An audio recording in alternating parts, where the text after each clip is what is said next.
রান্না করব আজকে দুপুরে। দেখো কড়াতে তো তেল অলরেডি বসিয়ে দিয়েছি। কে কোথা থেকে আমার ভিডিওটা দেখছো আমাকে লিখে পাঠাবে কমেন্ট বক্সে। কি করবো, এই দেখো বেগুন কেটে নিয়েছি, ডিমের অমলেট করেছি, এখানে 6টা ডিম আছে। আর এই দেখো সজনে ডাঁটা, আলু, এটা কিন্তু একদম ভাপিয়েই নিয়ে নিয়েছি অলরেডি, ঢাকা দিয়ে দিয়েছি কারণ তো ঠান্ডা হয়ে যাবে তাই।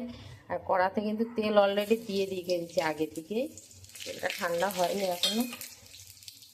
আর দেখো কি করবো, একদম পেঁয়াজ রসুন ছাড়াই কিন্তু এটা করবো আজকে। তা পেঁয়াজ রসুনের তরকারি করবোই না আজকে, একদম পুরো জিরে জিরে ধনে গুঁড়োটা সব নিয়ে ওটা দিয়েই করবো। এই বেগুনটা ভেজে নেবো, একটু হলুদ দিয়ে দিচ্ছি। আর এই যে নুনটা কিন্তু হাত দিয়ে দিয়ে দিলাম একদম। আর এই যে ধনে লঙ্কার গুঁড়ো সব কিছু রয়েছে।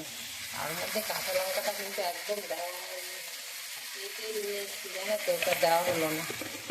এই দেখো একটু কাঁচা লঙ্কা দিয়েছিলাম, আর কাঁচা লঙ্কা যেটাকে বলে সেটা দিয়ে দিয়েছি। আর এই যে একদম ফটাফটেই রান্না হয়ে যাবে, একদম লেট হবে না। যেহেতু আলু টুকরোটা এটা তো বেগুনটাকে একটু জলে দিলেই হয়ে যায়। নাড়িয়ে চাড়িয়ে এখন কিন্তু সব কিছুই দিয়ে দেবো। এটা বেগুনটা বেশি ভাজবো না, এখন জলটা দিয়ে দিই,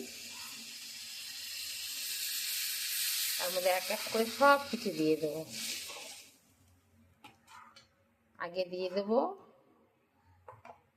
এটা ভাপিয়ে রেখে দিয়েছি। এখন কিন্তু সজনে ডাঁটা একদম কিন্তু কিনতে হচ্ছে না, সবাই আমাকে এসে দোকানে দিয়ে যাচ্ছে। তুমি কি প্রতিদিন বলবে দিদি তুমি কি সজনে ডাঁটা প্রতিদিন খাও, কিন্তু অ্যাকচুয়ালি আজকে অনেক দিয়ে গেছে, 2 কেজির উপরে দিয়ে গেছে সজনে ডাঁটা আমাকে।